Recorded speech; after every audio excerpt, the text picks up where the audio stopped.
churches on the district, not a lot of churches, we've got some churches on the district that are going to be looking for pastors, and some of them are retiring, but talking more specifically about what used to be, the Northwest District, or whatever it's called, whatever we're called now. Yeah, I guess I better get that straight, huh? So be praying for them, the churches, be praying for the pastors. It's a big change to leave. You never really leave ministry. It's kind of like the military. You never really leave the military, especially if you retire. You spend time inactive, and I'm still inactive reserve is what they classify it. Bill would still be inactive reserve. They're not going to call either one of us back, but that's what they could do. During Desert Storm, they actually called back a lot of retirees to fill desk jobs here in the States while those people went overseas. They're not disabled, considered disabled, have a disability. So that's not going to happen. But same thing with ministry. The minister might get out of actual having a church, but they still go about preaching. They still continue to fill those slots, never really leave. Nobody ever really leaves ministry. You're in the ministry. Nobody here has ever checked out. So, fun stuff. And we'll find out more about that at the end of February when they have the pastors' retreat here in town. So you can start praying about that also as our entire district gets together for the first time. Be here in Billings. That'd be kind of fun. Be a lot more fun for me since it's here in Billings. And I'll have to drive to Rapid City and mess with that kind of stuff. As I got started thinking about this morning the names of God, there are some books of the Bible where we find a lot of names of God. You look at the Psalms. The Psalms are just packed with names of God. And we're going to get there. But this morning I wanted to look at a book that we do look at, not very often. And when we do, it's probably just a couple of different stories that happen in them.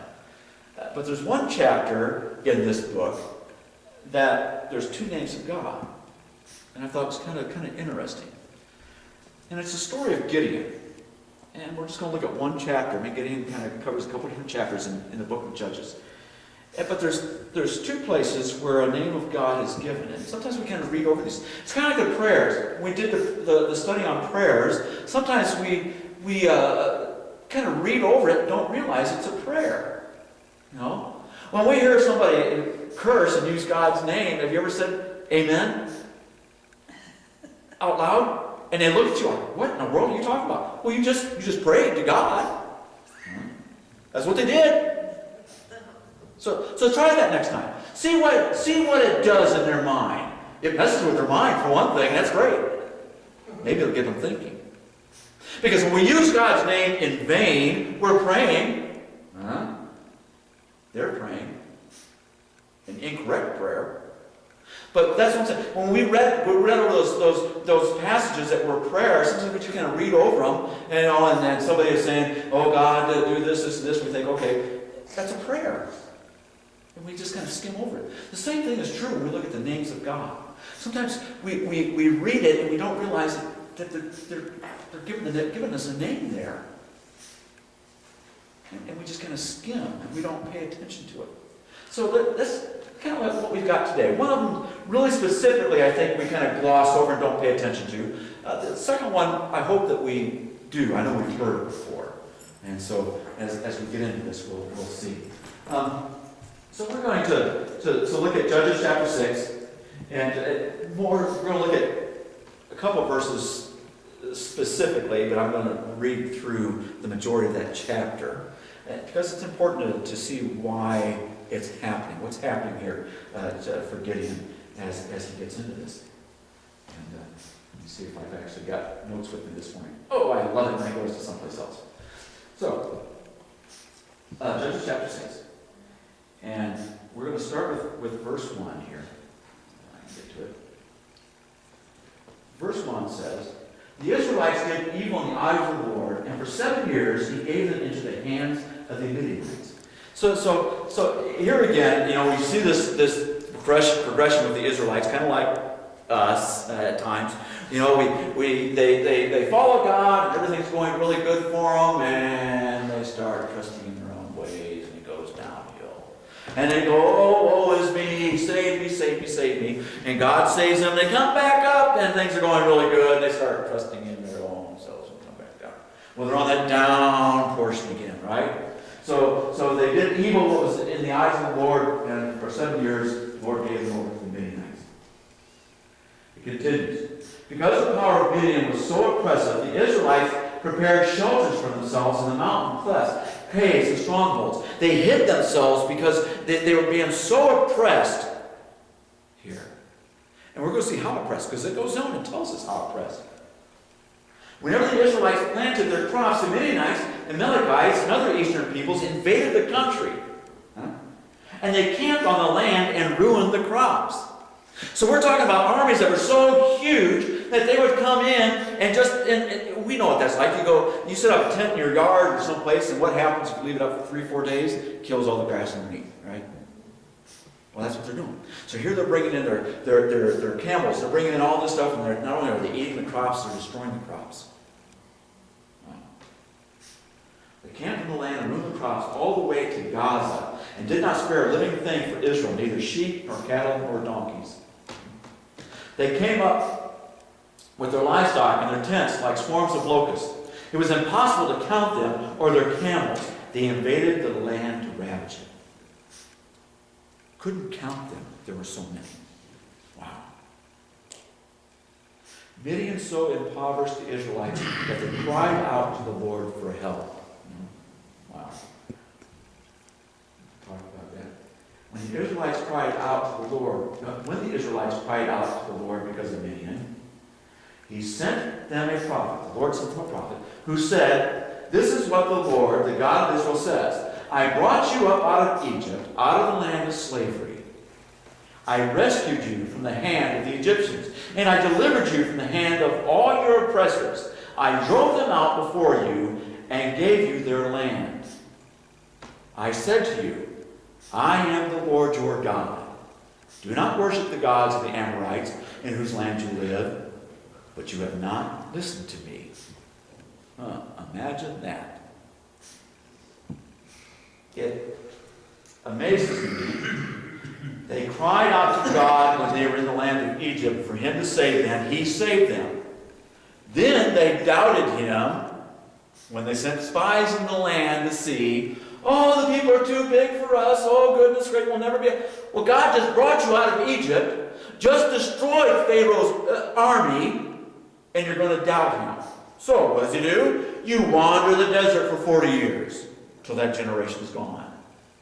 So now, you should have that set in your mind, and here, they're complaining again. "Oh, the Midianites are so strong, we can't do, oh, woe was us. God won't protect us." If you stayed faithful to God, God stays faithful to you. Wow. I am the Lord your God.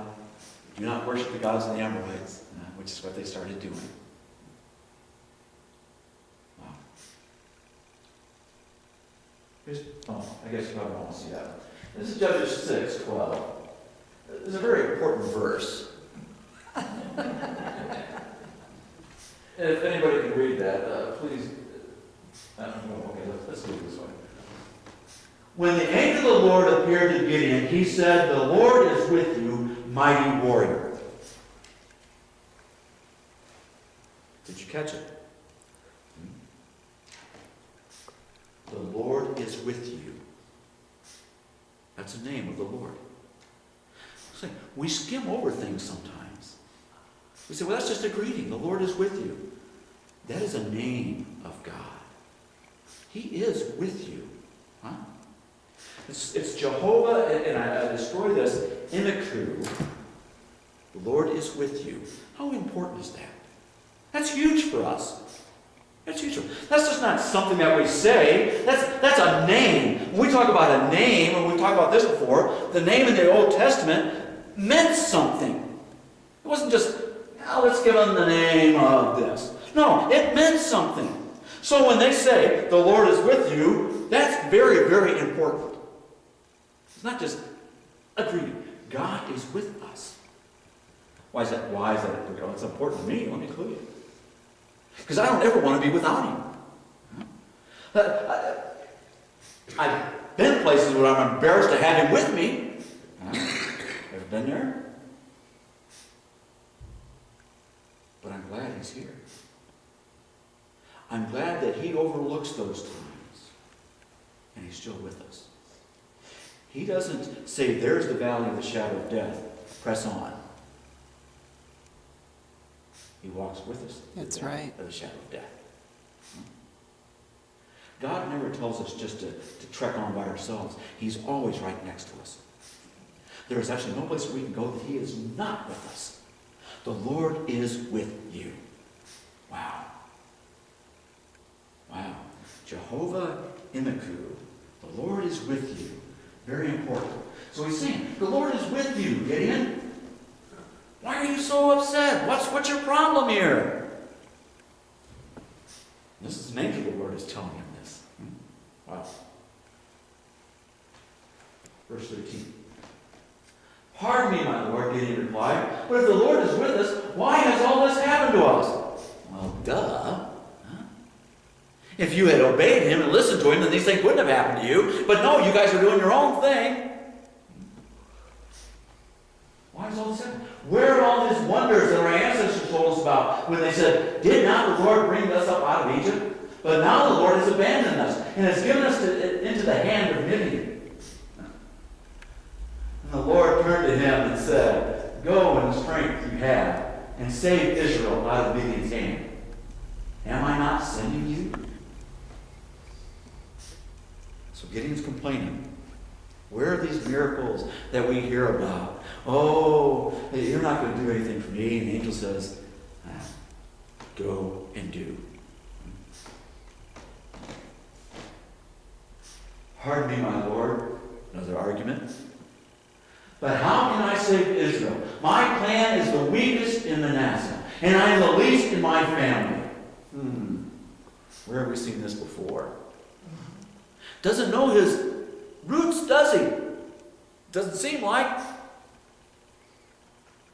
And the Lord answered, I will be with you, and you will strike down all the Midianites, leaving none alive. And Gideon replied, I now have found favor in your eyes. Give me a sign that it really, what? Let's try this one more time. If now I have found favor in your eyes, give me a sign that it is really you talking to me. Ever done that?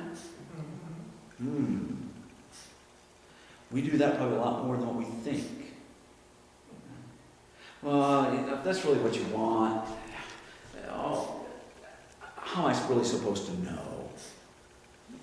It's called faith. It's called trust. You'll know when God tells you. Huh? And it's usually when we know that God's telling us something that we argue with him. Wow.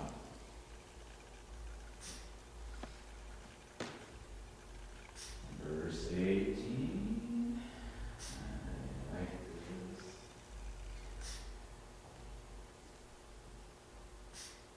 Love these times when everything just kind of falls apart here. Verse 18. Please do not go away until I come back and bring my offering and set it before you. And the Lord said, I will wait until I return. So Gideon's going to bring an offering. And Gideon went inside, prepared a young goat, and from an ephah of flour he made bread without yeast. Putting the meat in a basket and its broth in the pot, he brought them out and offered them to him under the oak. And the angel of God said to him, take the meat and the unleavened bread, place them on this rock, and pour out the broth on top of the bread. And Gideon did so. Then the angel of the Lord touched the meat and the unleavened bread with the tip of the staff that was in his hand. Fire flared from the rock, consuming the meat and bread, and the angel of the Lord disappeared. Wow. So what happens? When Gideon realized exclaim, "Alas, sovereign Lord, I have seen the angel of the Lord face to face." But the Lord said to him, "Peace, do not be afraid. You're not going to die." That's where I would be, right? Don't we hear so often that they fall as if dead, pass out when they're faced with the angel of the Lord? So Gideon built an altar to the Lord there and called it, "The Lord is Peace." A name of the Lord. Nothing is done. No name is brought about. That doesn't mean something. And so every time that they build an altar, we see Abraham doing this, Gideon's doing it now. We see this throughout the Old Testament. When they build an altar and they name that place, it's special. It's a special place. And so he says, "The Lord is Peace." This is the one that I almost guarantee you've heard. Jehovah Shalom. Wow. It's very special. Very special. And to this day, it stands in this area. Jehovah Shalom. The Lord is Peace. You say, "Boy, that's really hard to figure out," because he's talking about killing people and doing away with the Midianites. But when we go into battle, we go someplace and fight, and even though a country or a people lose, at the end, don't we call it a peace? Because that oppression is no longer there. That's the peace. And at the very end, there's no longer any war. Gideon's being told that this oppression is going to end. It's going to stop when you defeat the Midianites. When you totally destroy them. When you kill every single one of them. And so since he's told that and being told you will not die, the altar he set up, the altar where he had put the meat and the bread and the broth that disappeared, consumed by the fire, naming that altar, "The Lord is Peace." Peace is coming. So we have in just these couple of verses, we have the Jehovah Immaku, the Lord is with you, the Lord is with you, and we also have the Lord is Peace. Special names. Names that we don't often use anymore. When was the last time that you said, "The Lord be with you," or "The Lord with you"? I don't know. It seems like I've heard that in Israel, people say that. Or Jehovah Shalom. Or they'll say Shalom. Peace. We don't say peace, we say goodbye. It's kind of a bizarre thing. Peace makes more sense. What would you rather have somebody? Goodbye, which means to me, and we've talked about this, it means farewell, I'm never going to see you again. Huh? Or peace to you, and the Lord be with you. Huh? Jehovah Shalom, Jehovah Iknu. Iknu. Emu, however you say it. The Lord, Jehovah, be with you. The peace be with you. Gideon got to see those things and got to hear those things. In chapter 7, which we're not getting into, we see where Gideon was told that his army was too big to fight the Midianites. That's right. That he had to cut it down. And he said, "Whoa, wait a minute here. That's a big army." He cuts it down. And what's he told again? Cut it down even farther. Wow. And cut it down farther. And when he finally gets done, it's like, what was it? A couple hundred people? To take on the entire Midian army. And they defeated them. Our God is powerful. Our God is a God of peace. He's also a just God. He hears his children calling him.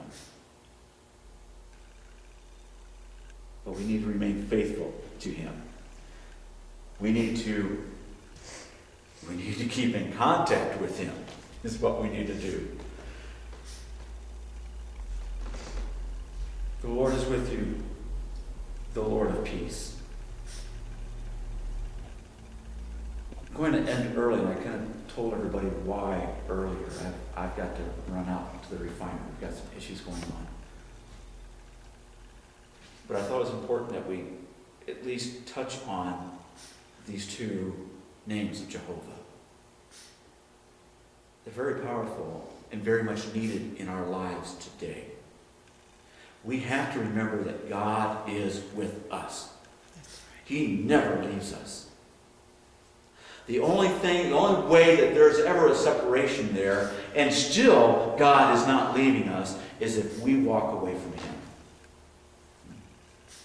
We hear about that nobody can snatch you out of the hand of God, which is 100% true.